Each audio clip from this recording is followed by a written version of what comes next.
Vamos à palavra de Deus, então? Êxodo capítulo 19. Êxodo 19. Nós leremos aí até o versículo 6. Gênesis 19. Êxodo. O que está acontecendo? Não estamos invertendo tudo aqui? Não. Êxodo 19, do versículo 1 ao versículo 6. Tá bom? Diz assim a palavra do Senhor: No terceiro mês da saída dos filhos de Israel da terra do Egito, no primeiro dia desse mês, vieram ao deserto do Sinai. Tendo partido de Refidim, vieram ao deserto do Sinai, no qual se acamparam. Ali, pois, se acampou Israel em frente do monte. Subiu Moisés a Deus, e do monte o Senhor o chamou e lhe disse: Assim falarás à casa de Jacó, e anunciarás aos filhos de Israel: Tendes visto o que fiz aos egípcios, como vos levei sobre asas de águia, e vos cheguei a mim. Agora, pois, se diligentemente ouvirdes a minha voz e guardardes a minha aliança, então sereis a minha propriedade peculiar dentre todos os povos, porque toda a terra é minha. Vós me sereis reino de sacerdotes e nação santa. São estas as palavras que falarás aos filhos de Israel. Deus, que a tua palavra seja por todos nós entendida, discernida e aplicada em todas as dimensões do nosso viver. Que o teu povo hoje não deixe de receber a tua palavra, por causa, Deus, do emissário, do instrumento, do veículo que sou eu. Deus, a tua palavra é plenamente santa, e eu não. Por isso eu peço a tua graça, para que nesse momento a tua misericórdia entre em atuação, a tua graça em atuação, a tua bondade em atuação, para que todos nós sejamos edificados por essa perfeita e maravilhosa e edificante palavra. É a minha oração no nome de Jesus. Amém, amém, amém. O que Deus quer comigo? É a pergunta da noite. O que Deus quer comigo? E nós encontramos resposta a essa pergunta de Gênesis a Apocalipse. De certa maneira, a Bíblia é uma resposta a essa pergunta. O que Deus quer comigo? E você volta os seus olhos para a Bíblia e você vai encontrar inúmeras respostas. Mas eu quero trabalhar a resposta a essa pergunta, que não é uma pergunta qualquer, não é uma pergunta superficial, não é uma pergunta periférica, é uma pergunta nevrálgica, central, importantíssima, porque o que Deus quer comigo, eu preciso saber. Eu preciso descobrir, eu preciso entender, eu preciso discernir o que é que o Criador da minha vida quer comigo, o que é que o meu Deus quer comigo, o que é que o seu Criador quer com você. Então essa pergunta precisa ser respondida. E eu respondo essa pergunta dizendo que Deus quer com você o mesmo que Ele queria com a nação de Israel. E daí você pergunta, tá, pastor, o que Deus queria com a nação de Israel? Então vamos ao texto, e o texto então vai responder essa pergunta. Em primeiro lugar, o que Deus quer comigo? Deus quer que eu tenha memória espiritual. Olha o versículo 4, o que diz? Vamos ler juntos? Tendes visto o que fiz aos egípcios, como vos levei sobre asas de águia e vos cheguei a mim. Obviamente que essa primeira resposta, ela tem um grupo específico. Aquele grupo que já teve um encontro espiritual com Deus. Essa primeira resposta, ela fala aos cristãos, fala à igreja. Porque os cristãos e a igreja já teve um encontro com Deus, e esse encontro com Deus não pode ser apagado com o tempo, ele precisa estar vivo na nossa memória. Então nós precisamos, e o que Deus quer de nós é que a gente tenha memória espiritual. E o que Deus fez por nós, de tão importante que deve ser lembrado a todo tempo, a todo instante, a toda hora? O versículo 4 nos mostra, primeiro, Deus esmagou os nossos inimigos. Olha o que diz aí o versículo 4, o iniciozinho diz assim: tendes visto o que fiz aos egípcios? Então veja, Deus, ele entra no império egípcio, derrama as 10 pragas, e por isso então ele resgata o povo de Israel e o conduz pelo deserto até a terra prometida. Mas o que acontece?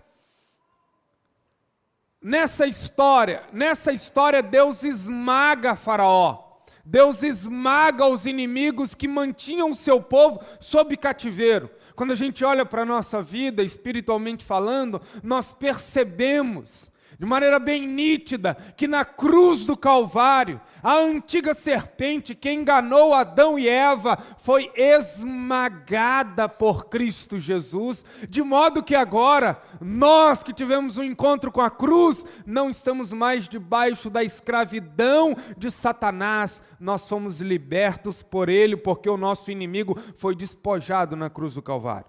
Mas em segundo lugar, o que Deus fez por nós que a gente tem que lembrar o tempo inteiro?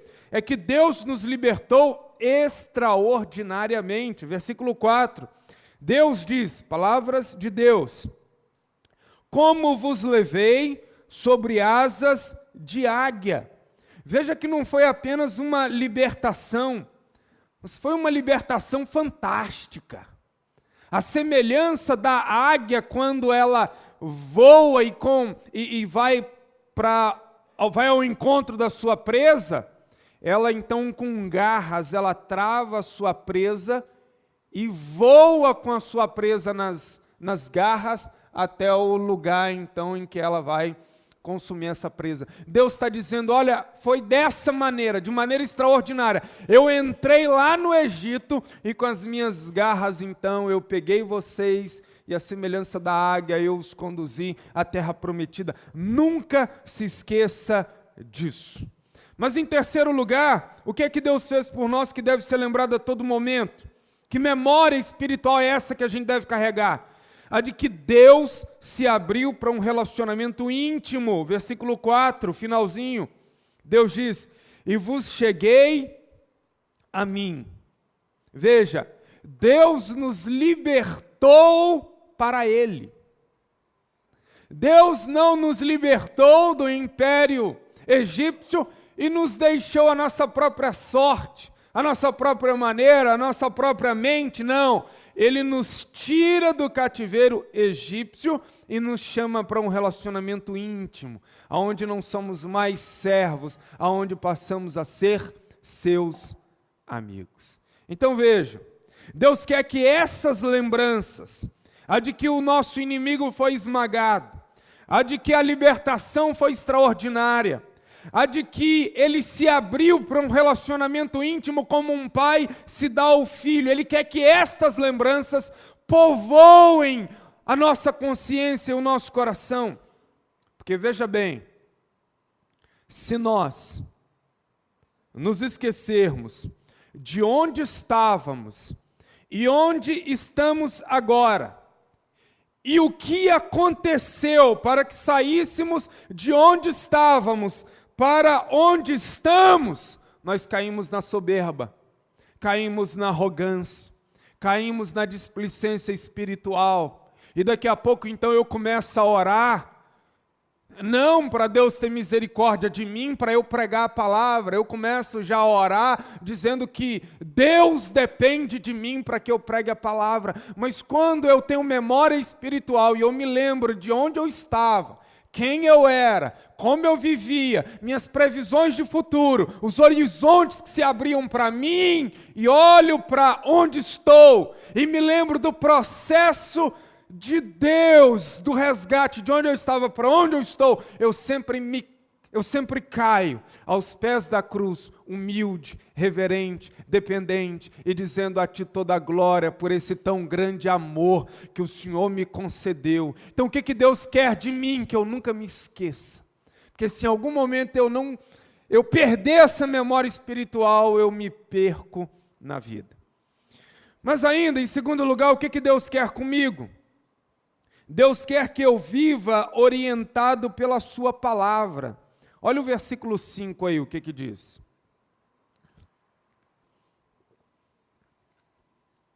Agora, pois, se diligentemente ouvirdes a minha voz e guardardes a minha aliança. Veja, Deus quer que a sua palavra seja lâmpada para os pés e luz para o caminho.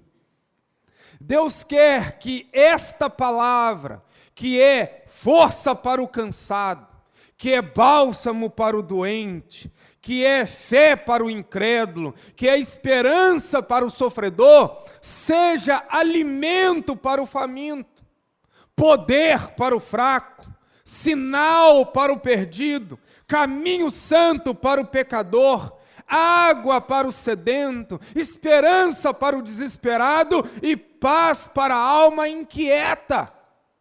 É essa palavra que Deus coloca nas minhas mãos e nas suas mãos, e Deus diz assim: sabe o que eu quero de você? Eu quero que você organize a sua vida em torno da minha palavra. Eu quero que você faça o seu caminho orientado pela minha palavra. Eu quero que você tenha um manual de boa existência, e esse manual de boa existência é a minha palavra. Sabe, queridos, um criador responsável, ele deixa para as suas criaturas um manual de boa existência. E Deus nos deixou a Bíblia. É por isso que Deus diz a Josué, quando ele acaba de assumir a liderança de Israel no lugar de Moisés, Deus diz a Josué o seguinte: não cesses de falar deste livro da lei, antes medita nele dia e noite, para que tenhas cuidado de fazer segundo tudo quanto nele está escrito. Então farás prosperar o teu caminho e serás bem-sucedido. Josué 1:8. Mas seguindo no texto, o que Deus quer comigo? Deus quer que eu seja sua propriedade peculiar. Olha o versículo 5 ainda no versículo 5, a parte B. Vamos ler juntos? Eu gosto demais dessa expressão que eu coloquei em negrito ali. Vamos lá? Então, a minha propriedade peculiar.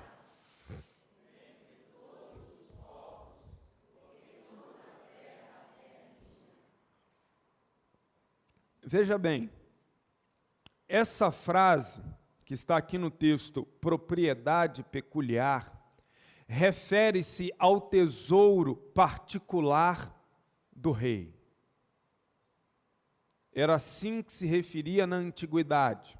Propriedade peculiar é o tesouro particular, reservado, pessoal de um rei.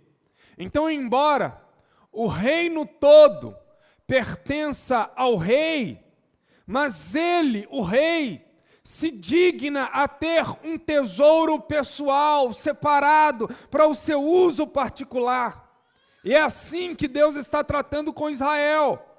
Embora todas as nações são de Deus, mas Israel como nação foi chamada por Deus para um relacionamento diferente.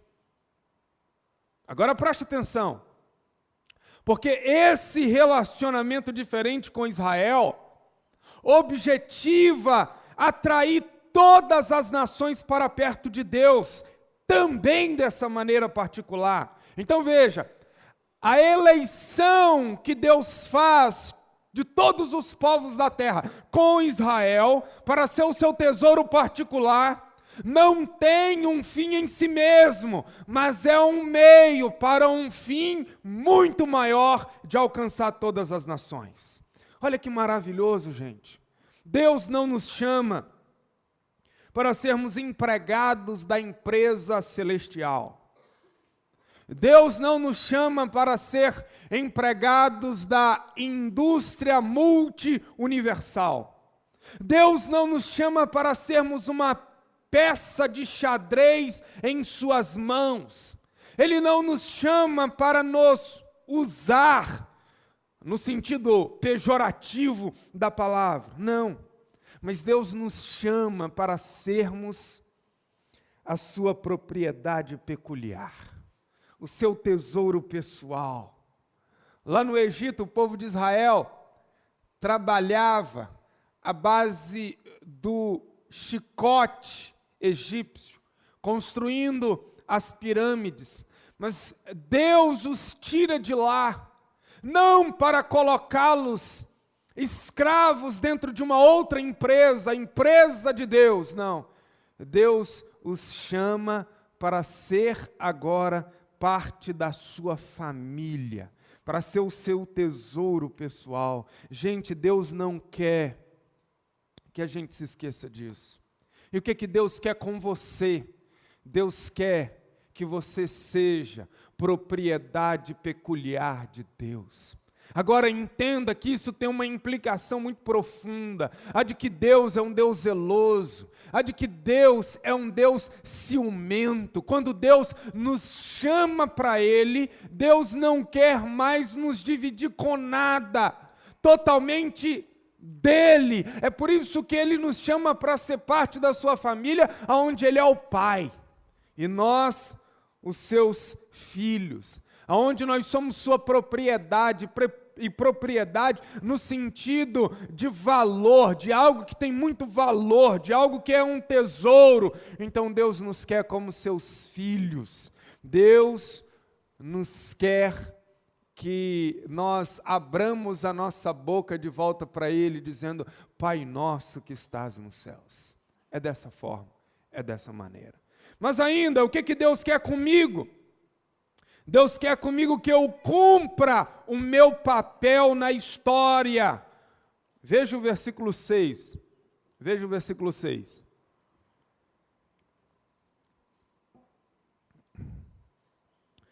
Só a primeira parte aí do versículo 6. Vamos lá? Vós me sereis reino de sacerdotes. Gente, o que os sacerdotes são para um povo, Israel como um povo o era para o mundo. O que os sacerdotes são para um povo, Israel como um povo devia ser para o mundo.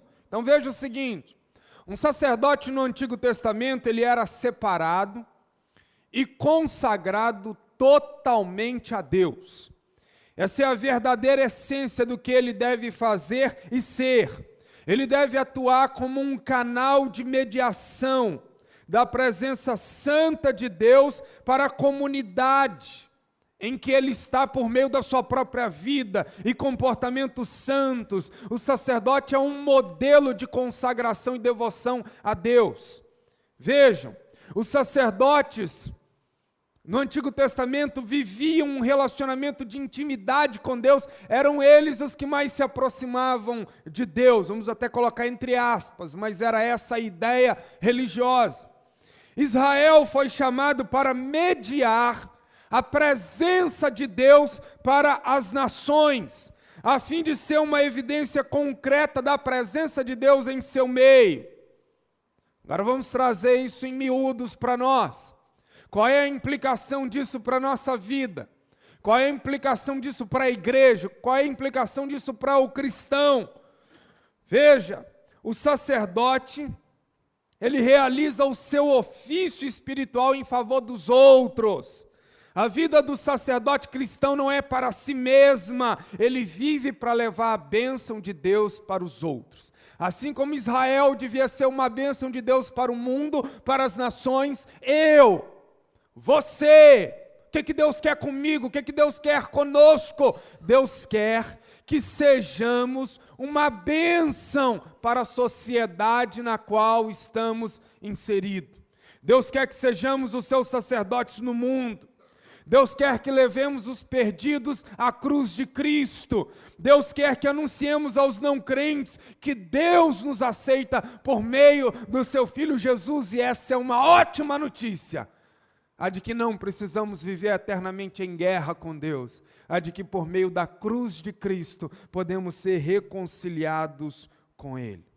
Agora escute, o fato de termos sido chamados de sacerdotes e nação santa nos coloca em posição intermediária entre Deus e os homens. 1 Pedro 2,9: Vós, porém, sois raça eleita, sacerdócio real, nação santa, povo de propriedade exclusiva de Deus, a fim de proclamardes as virtudes daquele que vos chamou das trevas para a sua maravilhosa luz. Então, o que Deus quer comigo? O que Deus quer conosco? Que a gente cumpra o nosso papel na história. E que papel é esse? É o papel de sacerdote, é o papel de mediador, é o papel de chamar homens e mulheres a reconciliarem-se com Deus por meio da cruz de nosso Senhor e Salvador Jesus Cristo. E por falar em santidade, esse é o nosso último ponto.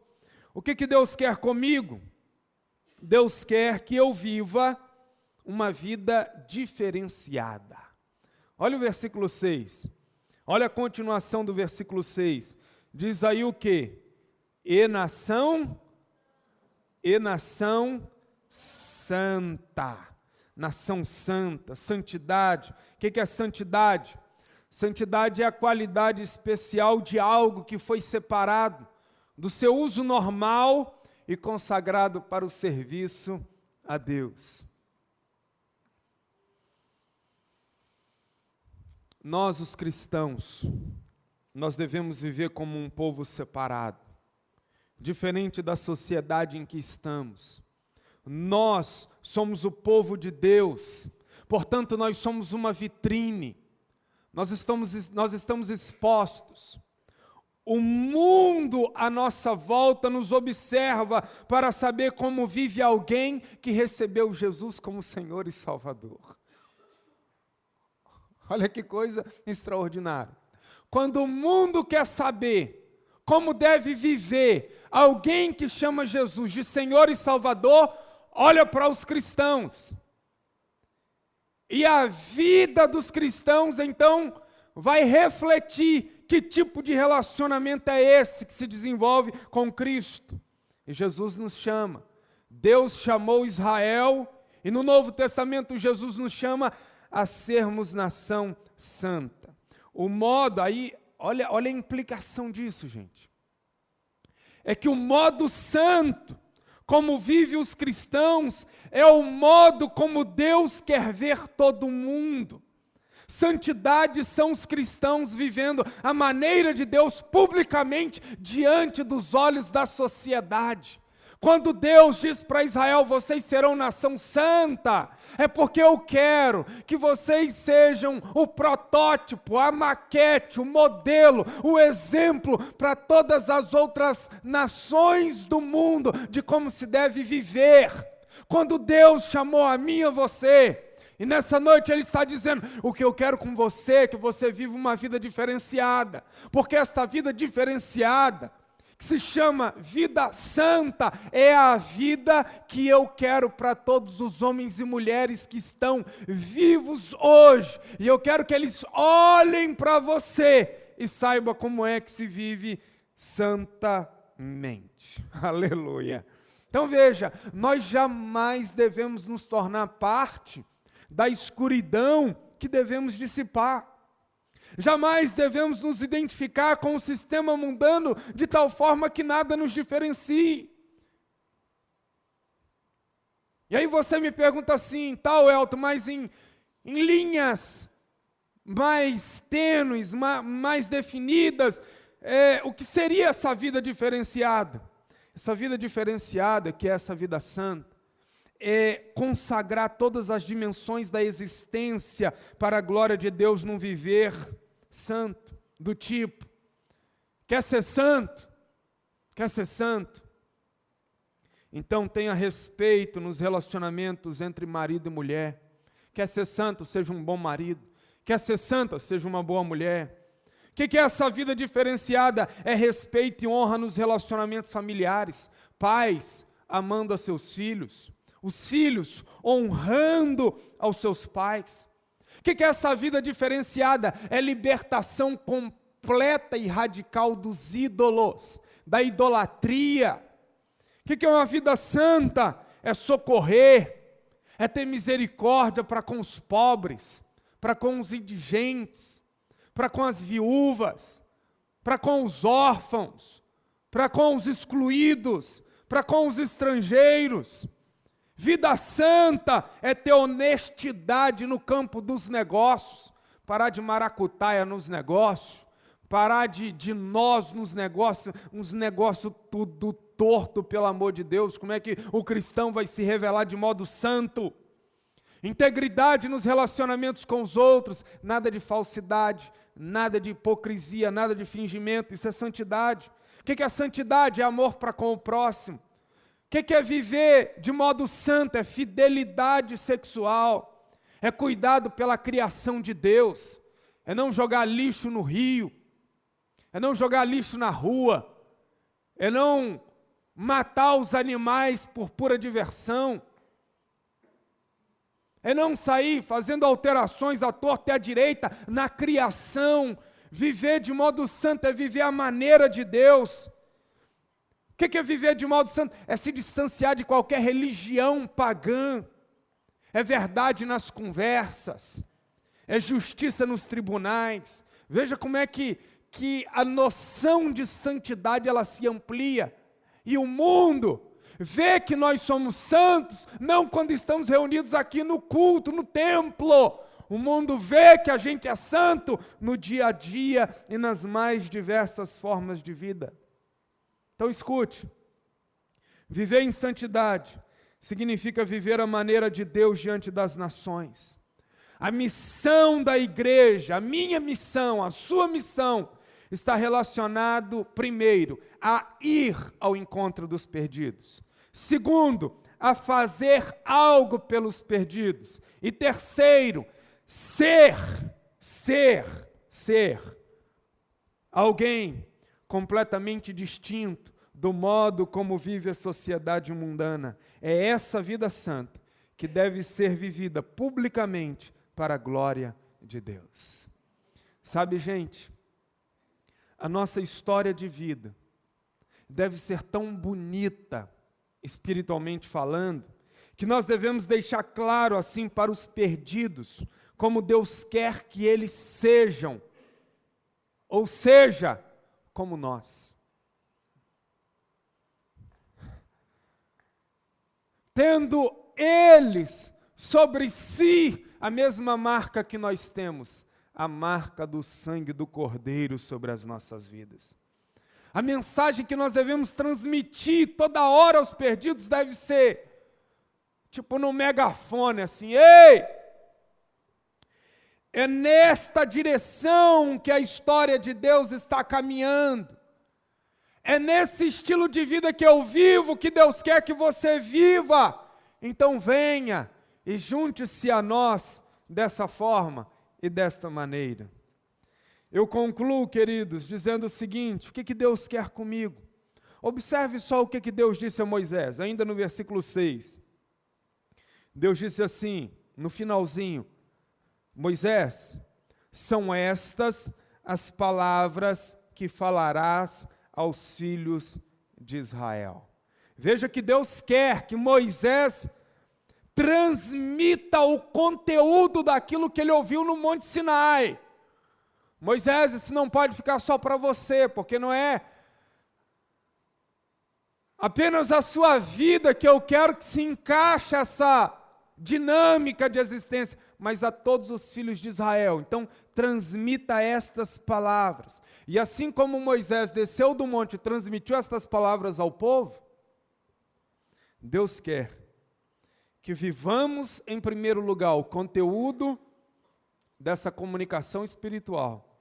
E Deus quer que a gente propague o conteúdo dessa mensagem, dizendo a todos os ouvidos que estiverem à nossa volta, o versículo 6, são estas as palavras que falarás aos perdidos do mundo. São estas as palavras que falarás à igreja de Cristo Jesus. São estas as palavras que nunca poderão cair no esquecimento. São estas as palavras que devem ser comunicadas. Sabe o que é muito importante a gente perceber? É que Deus escolhe a nação de Israel para ser uma luz para todas as nações. Do mesmo modo, Deus nos escolheu como seu povo, para tornar conhecido a todos os povos a direção que a história está tomando, a história divina. Nós, os cristãos, precisamos estar convictos de que nós temos uma responsabilidade em favor de toda a humanidade, a começar dos nossos parentes, dos nossos amigos, da nossa vizinhança. Os cristãos escolhidos por Deus, eles não existem para si mesmos. A intenção de Deus é que por meio de nós, os cristãos, toda a vida e a cultura humana possam novamente tornar-se aquele algo muito bom que está descrito lá no livro de Gênesis. Toda a história e a cultura sejam alterados por esse povo que é sal da terra e luz do mundo. Então a eleição de Deus a nós, ela tem por finalidade nos levar a uma missão. A eleição de um tem por objetivo a salvação de todos.